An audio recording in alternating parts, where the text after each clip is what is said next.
हमसे छूट जाता है। तो उसी सारे टॉपिक पे चर्चा करेंगे कि जिससे कि हमको कोई दिक्कत ना हो और हाँ, यह हमारे हम लोग के साथ यह प्रॉब्लम ना हो। तो हम जो आज बात करने वाले हैं, जो टॉपिक रहेगा एग्जाम में, वो यह हम लोग का बोर्ड एग्जाम का मेन टॉपिक वीडियो रिलेटेड रहेगा बोर्ड एग्जाम को लेकर। ठीक है, बोर्ड एग्जाम पे अभी वीडियो बेस्ड है। ये 11th 12th 10th जो भी बोर्ड एग्जाम होते हैं हमारे, जो भी स्टेट कंडक्ट कराती है उस पे रहेगा। तो सबसे पहले हमको करना क्या है कि तो सबसे पहले एग्जाम देने से पहले क्या करना है, एग्जाम देंगे तो क्या करना है, एग्जाम दे के जब फाइनल सबमिट करना रहता है तो क्या करेंगे। तो इन सारी चीज़ों को ध्यान में रखना ही पड़ेगा। अगर नहीं ध्यान रखिएगा तो कहीं ना कहीं बहुत सारे आपके बड़े भैया या आपसे सीनियर जितने भी सारी गलतियाँ किए हैं उनके रिजल्ट खराब हो चुका है। तो वो सारी गलतियों को हम पूछ के लाए हैं ताकि आप वह गलतियाँ ना करें, जिससे कि आपको कोई परेशानी ना हो और आपका एग्जाम, आपका रिजल्ट और आपका एग्जाम पेंडिंग ना जाए या खराब ना हो।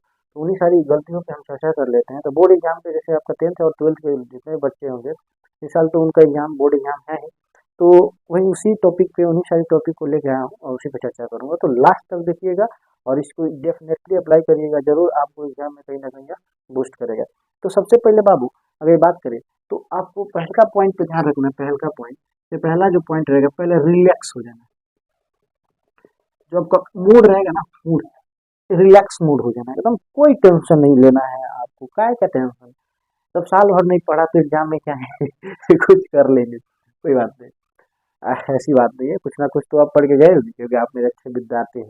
ठीक है, तो सबसे पहले रिलैक्स हो जाइए। ठीक है, कोई दिक्कत नहीं है। हम ना घबरा जाते हैं और गड़बड़ा जाते हैं कि हाँ अपनी कैसा पेपर होगा, ऐसे कुछ नहीं है। रिलैक्स हो जाना है और आराम से नॉर्मल अपना बैठ के और एग्जाम, अपना जो भी एग्जाम सीट है मेरा उस पर बैठ जाना है। उसके बाद रिलैक्स मोड में हो जाना है। देखिए आपके जो बोर्ड एग्जाम होते हैं वह आपके 3 घंटा 15 मिनट के अराउंड होता है। ठीक है, और कितने घंटे के होते हैं आपके बोर्ड के एग्जाम, 3 घंटा 15 मिनट, ये सफिशियंट होता है। लेकिन 2018 के बाद, 2017-18 के बाद इसमें यह हमारे जो बोर्ड एग्जाम है, स्पेशली अगर बात करें बीएसईबी का, बिहार बोर्ड को, तो इसमें क्या कर दिया गया बाबू कि 1.5 घंटे जो 15 मिनट मिलते हैं बाबू, एक्स्ट्रा मिलते हैं, ये आपको एक्स्ट्रा मिलते हैं। ठीक है, ये एक्स्ट्रा रीडिंग के लिए मिलता है कि आप पढ़ने में ना, लेकिन हालांकि 3 ही घंटा मिलता है। 3 घंटा है, 15 मिनट क्या होता है कि रीडिंग के लिए आपको मिलता है कि आप पढ़िए, इंस्ट्रक्शन जो भी दिए जाते हैं उसको पढ़िए। तो रिलैक्स, पहले का क्या करना है, रिलैक्स मूड में हो जाना है। और दूसरा का जो आपको बताते हैं कि 3 घंटा 15 मिनट का है, तो 1.5 घंटा आपके पास रहता है बाबू। 1.5 घंटा, 1.5 घंटा, यहाँ पर हिंदी लिख देते हैं घंटा। ठीक है, यानी कि 1.5 घंटा आपके पास रहता है और आपको इसी में क्या करना है, आपको एग्जाम देना है। तो सर यार 1.5 घंटा जो है, इस 1.5 घंटा में देखिए ये जो 1.5 घंटा क्यों डिवाइड किए, इसके पीछे रीजन क्या था। तो देखिए डेढ़ आपके जो बोर्ड एग्जाम मान लीजिए 100% का अगर एग्जाम है तो 50% का ऑब्जेक्टिव रहेगा। 50% ऑब्जेक्टिव, ठीक है, और 50% सब्जेक्टिव। ठीक है, तो ये इसी पैटर्न पे हमको, इसी पैटर्न को सोचते हुए हमको काम करना है। देखिए कई देखिए इसको लाना जरूरी था क्या सर, इसको पहले समझाते हैं। नहीं नहीं, देखिए कितने बच्चों को लगता है ना इसमें, देखिए आप जानते क्या नहीं, बच्चों को लगता है कि पेपर मेरे पास आ जाएगा 3 घंटा में हम पेपर दे दें। नहीं, जबकि ऐसा है ही नहीं। 1.5 घंटा जो फर्स्ट आवर रहेगा, फर्स्ट हाफ रहेगा, तो 1.5 घंटा जो हमारा पहला राउंड मिला है, तो इसमें केवल आपका 50% ऑब्जेक्टिव बनाना है। यानी कि जितने भी ऑब्जेक्टिव लघु उत्तरीय प्रश्न रहेंगे, माफ करिएगा ऑब्जेक्टिव शॉर्ट क्वेश्चन जो रहते हैं, लघु वस्तुनिष्ठ प्रश्न हिंदी में बोला था, ऑब्जेक्टिव के लिए 1.5 घंटा और सब्जेक्टिव के लिए 1.5 घंटा। ध्यान में देना, अगर अगर मान लीजिए 100 में 50 क्वेश्चन ऑब्जेक्टिव और 50 क्वेश्चन सब्जेक्टिव रहते हैं, तो इस ऑब्जेक्टिव के लिए केवल आपको यदि 50% ऑब्जेक्टिव बनाने के लिए 1.5 घंटा मिलता है, इसी में आपको बना लेना। अगर 1.5 घंटा जो है आपका टाइम खत्म होगा, आपको एक भी पेपर वहीं से ले लिया जाएगा। बोर्ड एग्जाम में पेपर छीन लेता है लोग। ठीक है, तो हम लोग के माइंड में क्या रहता है कि 3 घंटा में इसको भी पूरा करना है, इसको तो हम आराम से बनाते हैं। अभी कहाँ टाइम हुआ है, तब तक पता चलता है 1.5 घंटा बीत गया भैया। अब यह आपसे पेपर छीन लिया जाएगा, उसके बाद सब्जेक्टिव का पेपर मिलेगा आपको। तो इस चीज को ध्यान में रखना है कि इसके लिए बस 1.5 घंटा ही मिलेगा। 1.5 घंटा में आपको कंप्लीट ऑब्जेक्टिव फाइट करना है। क्योंकि जब हम लोग एग्जाम दे रहे थे, अच्छा और सारे बच्चे से बात किए, तो होता क्या है कि ये लोग सोचे थे कि यार 3 घंटा में भी सफिशियंट समय है, बनाते हैं धीरे धीरे धीरे धीरे।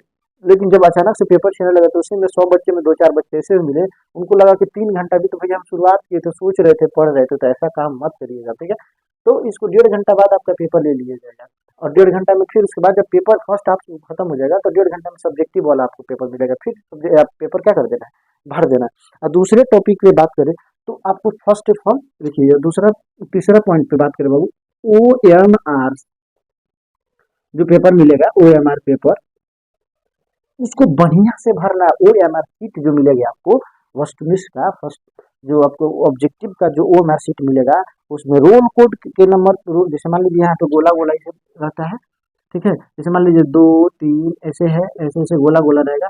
तो जैसे 2 है तो पहला 2 है तो हम ध्यान से देख के ही 2 को पूरा गोल करेंगे, ठीक है। इस चीज पे ध्यान रखना है आप सभी को, ये नहीं कि हम क्या कर दिए कि OMR शीट भरने में आप गलती कर दीजिए, क्योंकि roll number, name wise, roll number, school code, विषय कोड, सबको OMR शीट में बढ़िया से भरना है। ताकि रीजन होता है वहाँ पे आप गलती करके बैठ जाइएगा और वो पूरा का पूरा रिजल्ट सही भी रहेगा आपका आंसर, फिर भी आपका रिजल्ट पेंडिंग चल जाएगा, क्योंकि आपने इनरोल गलत कर दिया, रोल नंबर, रोल कोड, विषय, सब्जेक्ट कोड सब गलत कर दिया। तो OMR शीट क्या करना है, बढ़िया से भरना है, करेक्ट भरना है, ठीक है। और एक एक पॉइंट, एक एक टॉपिक को ध्यान में रखना है। उसके बाद देखिए वही तो बात होता है, वो मार्कशीट बढ़िया ना भरिएगा, आपका पूरा का पूरा रिजल्ट पेंडिंग में चल जाएगा। फिर उसके बाद बात करें बाबू, तो हमारे पास आती है अटेंडेंस कॉपी। जब हम बैठे रहते हैं एग्जाम हॉल में, एग्जाम पेपर देते रहते हैं, तो हमारे पास होता क्या है कि आगे से टीचर लोग दे देते हैं, अब बोलते हैं कि अपना अटेंडेंस शीट, जो अटेंडेंस कॉपी है, जैसे 4 पॉइंट हम डाल देते हैं, अटेंडेंस कॉपी, ठीक है। अटेंडेंस कॉपी जो आएगी आपके पास, तो होगा क्या कि हम एकदम लिखने के चक्कर पड़ जाते हैं कि पूरा का पूरा तो 100 में 100 लिख के आएंगे ही आएंगे। अब होता क्या है कि कोई बच्चे आपको बता नहीं पाते, बगल वाले जितने भी बच्चे हैं वो आपको भर एग्जाम दे ली और वो किसी और दूसरे को पास कर देगा और आपके पास से कॉपी चल जाएगा, और अब क्या आपका दिमाग पूरा रहेगा लिखने पे, फोकस करने पे कि चल भैया एग्जाम दे लेते बेहतर से। और पता चलेगा अटेंडेंस कॉपी में आप अटेंडेंस बनाए ही नहीं, ये कब आता है, आधे घंटा 1 घंटे एग्जाम बीत जाता है तो अटेंडेंस कॉपी आता है आपके पास। तो इसको जरूर से ही भरना है, क्योंकि अटेंडेंस हाजिर में डालिएगा तो आप अब्सेंट के केस में चले जाएगा, अब्सेंट के केस में चले जाइएगा तो आप अनुपस्थित हो जाइएगा, यानी कि एग्जाम हॉल में आप पार्टिसिपेट ही नहीं किए थे, जबकि आपने पूरा एग्जाम देखा है, आपने 100 में 100 लिखा है, फिर भी आपको नंबर नहीं आएगा। तो अटेंडेंस कॉपी भी आपको भरना है। जो हम लोग का नेक्स्ट टॉपिक रहेगा कि हम क्या करते हैं बाबू, एग्जाम पे जाने पहले ना हम बहुत दुश्मनी लोगों से मुड़े रहते हैं। तो कहता है जैसे मान लो जो कि पहाड़ क्षेत्रीय लोकल जो शहर रहता है वहाँ पे एग्जाम सेंटर देता है, तो वहीं पे बच्चा लोग क्या करता है कि माहौल गर्म करता है, ऐसे कैसे, चलना तेरा के बताइता हूँ, तो बताइता हूँ एग्जाम हॉल में चलना, तो एग्जाम देता तो जैता ना बेतिया, तो जैता हूँ बेतिया मोतिहारी पटना, तो ये तो रास्ता बनाई, तो ऐसा नहीं करना है, झगड़ा नहीं करना है। रीजन क्या हो जाएगा कि मान लीजिए आप एग्जाम देने जा रहे हैं, पकड़ के रास्ता में किसी को कूट दिए, वो भी आपको मिला, वो भी आपको कूट दिया, बन गया काम, हाथ और टूट गया, राइट हैंड से लिख रहे हैं, राइट हैंड में फ्रैक्चर आ गया, टूट गया, क्या होगा, एग्जाम दे नहीं पाइएगा, क्योंकि आप तो राइट हैंड से प्रैक्टिस किए हैं, या लेफ्ट हैंड कोई भी बाबू आपका बॉडी डिफेक्ट आ जाती है तो आपको परेशानी होगी, जिससे आपको पूरा साल बर्बाद हो जाए। तो फिफ्थ पॉइंट क्या करना है, किसी से झगड़ा झगड़ा नहीं करना है, नहीं करना, ठीक है। इस चीज पे ध्यान रखिएगा, किसी से भी झगड़ा नहीं करिएगा, नहीं तो क्या होगा कि एग्जाम चलने तरह के एग्जाम हॉल में बताते हैं, तो बताता है भाई एग्जाम हॉल में ले जाके मार देगा, पीटा पीटी कर लेगा, अरे फरिया लेगा, उसके बाद एग्जाम दे दे जाएगा। फिलहाल झगड़ा नहीं करना, इस चीज पे ध्यान रखना, ठीक है। और एक और चीज यहाँ पे आते हैं, इसको मिटाते हैं, ठीक है। कई बच्चे क्या होते हैं, एग्जाम, चलो एग्जाम हॉल पे, हॉल पर टाइम से पहुंचे, टाइम से पहुंचे, एग्जाम हॉल में एकदम आपको टाइम से ही पहुंचना है, आधे घंटे पहले आपको पहुंच जाना है। रीजन बताते हैं, कई ऐसे बच्चे होते हैं, चलिए 7वां पॉइंट लिख देते हैं, वायरल क्वेश्चन के चक्कर में ना पड़े, चक्कर में ना पड़े। कई सारे ऐसे बच्चे होते हैं जो यही वायरल क्वेश्चन के चक्कर में पड़ जाते हैं, और होता क्या है उन लोगों के साथ कि बोलते हैं कि अरे भैया एग्जाम 9 बजे ना एंट्री, 9:45 में एंट्री है, 5 मिनट पहले हम पहुंच जाएंगे, और वो लोग भी होशियार रहता है, 9:30 में ही गेट में एंट्री बंद कर देता है, अब जाइए भजिए राम भजिए। तो बहुत ऐसे बच्चे वायरल क्वेश्चन करके मोबाइल पे क्वेश्चन आएगा हम देख के चले जाएंगे, अरे भाई तू जाना, गेट अगर बंद हो गया तो तू रिदिक के रह जाएगा, गेट नहीं खोलने वाले हैं लोग, मैंने कईयों को देखा है, रोते रह गए, लेकिन मोतिहारी में ही देखा है, किसी को एंट्री नहीं दिया उन लोगों ने। तो वायरल क्वेश्चन के चक्कर में ना पड़े, एग्जाम हॉल पे जो टाइम टाइम है उसे आधे घंटे पहले आपको पहुंचना है। और वायरल क्वेश्चन के चक्कर में ना पढ़ना है। तो इस सारी टॉपिक पे ध्यान रखना है। उसके बाद अगर बात करें बाबू, तो अपना आईडी आईडी एक पॉइंट की बात करें तो अपना आईडी लेके चले जाइए। आईडी में क्या होगा, एडमिट कार्ड,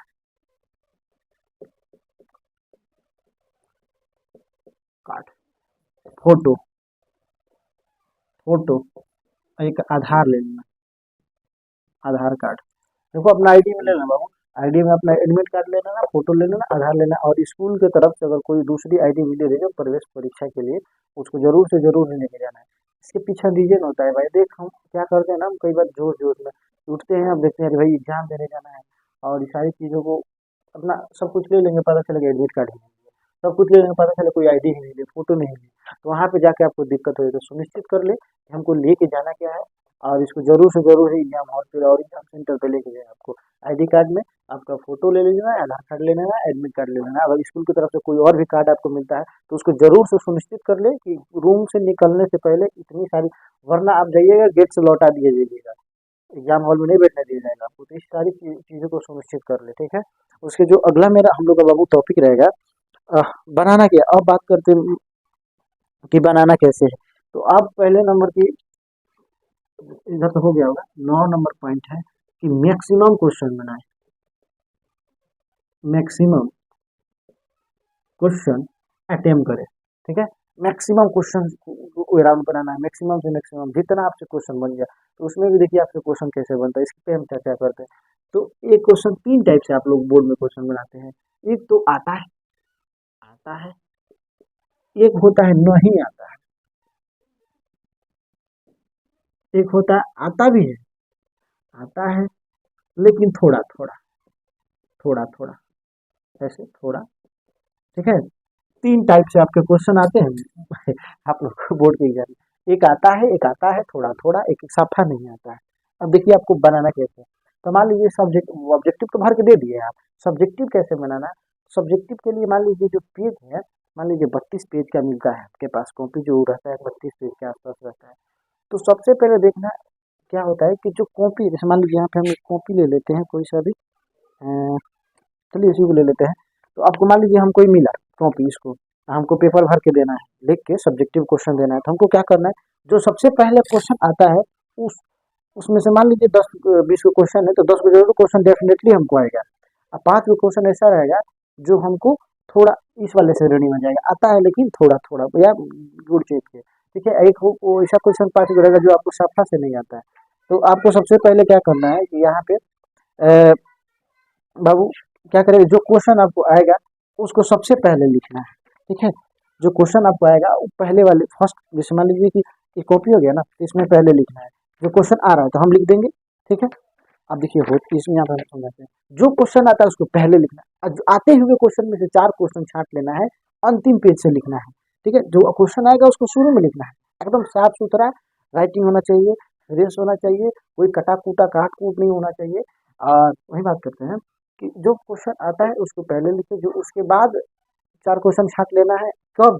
अंतिम पेज के लिए। तो अंतिम पेज के लिए आपको 4 क्वेश्चन छाँट लेना, विषय क्यों बता रहे हैं कि देखो कोई भी आदमी होता है ना, पैसा का लालच होता है उसको, तो पैसा के लालच के लिए कुछ भी करने के लिए तैयार होता है। जैसे मान लो बात सत्य है कि सबको लिमिट होता है कि आपको 50 ही कॉपी चेक करनी चाहिए, एक लिमिट दे दिया जाता है कि आपको, लेकिन मान लो एक कॉपी पे हमको 20 रुपया मिल रहा है, तो हम चाहेंगे ना कि जितना हमको लिमिट है रोज से रोज जितना कॉपी चेक करें हम उतना पैसा कमा लें। तो इसीलिए वो लोग थोड़ा, जैसे मान लो देखो पेपर कैसे चेक होता है, लड़का लड़का को आता है, sweetest love I do not do, सही है, ठीक है, समरी लिख दिया, ठीक है, राइटिंग सही है, बढ़िया है, ठीक है ठीक है ठीक है। अब देखो उसके बाद क्या करेगा, इधर से आपका चेक करेगा पीछे वाले पेज से। तो इसीलिए वो 4 क्वेश्चन छांट के बोले थे कि 4 क्वेश्चन को पीछे से लिख देना और आते हुए और क्वेश्चन को आगे से लिख देना है, ठीक है, लास्ट के लिए बचा कर रखना। तो ये 4 क्वेश्चन जो पीछे से करेगा, तो अरे भाई पीछे से भी राइटिंग सही है और आगे से भी उसका भी राइटिंग सही है, यानी लड़का पढ़ा लिखा लग रहा है, ठीक है। तो उसको धोखाधड़ी करना है। तो आता हुआ क्वेश्चन पहले रहेगा और आपका शुरू का क्वेश्चन पड़ेगा तो उसको ले, हाँ पढ़ा लिखा है, इसके शब्दों में ताकत है, दम है, और अंतिम से भी पढ़ेगा तब दम है। अब बीच में ऐसा क्वेश्चन लिखना है आपको जो आता है लेकिन थोड़ा थोड़ा, या जोड़ चीत के लिख रहे हैं, जुड़वा चुटवा बात होता है ना, जैसे अपने मन से बना बना के लिखते हैं, तो उसको बीच में डाल दीजिएगा। वो पेपर कैसे चेक करेगा, ठीक है, और चेक करने लगते करते चला जाएगा। अगर याद रखिए आपका नंबर अगर 95 से नीचे आ रहा है तो आपका कॉपी दोबारा चेक करने भी नहीं जाएगा, यानी कि 94 93 92 आ रहा है तो आपका कॉपी दोबारा चेक भी नहीं करने जाएगा।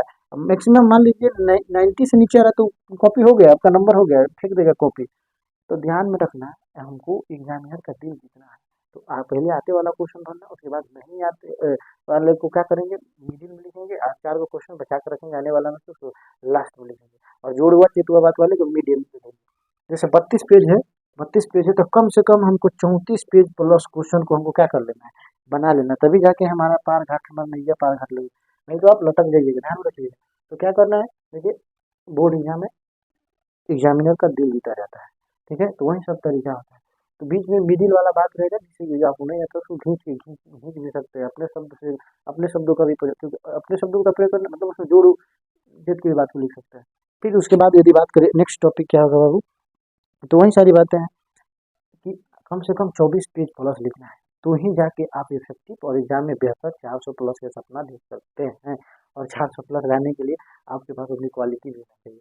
और अंततः क्या करिएगा, जब आप पूरे पेपर भर लीजिएगा तो लास्ट में जो कॉपी बचेगा, थैंक यू जरूर लिख दीजिएगा, थैंक यू सर। ये बहुत इफेक्टिव होता है, ये जो शब्द बताए हैं आपको इसको जरूर लिख दीजिएगा। जो आप पेपर दे दीजिएगा तो उसको लिख दीजिए थैंक यू। तो उससे होगा क्या है कि जो कॉपी चेक करेगा बंदा, और लास्ट के पेज पे जब पलटेगा, लास्ट देखेगा तो जहाँ पे आपका एक क्वेश्चन आंसर समाप्त होता है, तो बोलेगा अरे यार, कोई तो बंदा है जो हमारे काम को समझा है, हमको थैंक यू बोला है।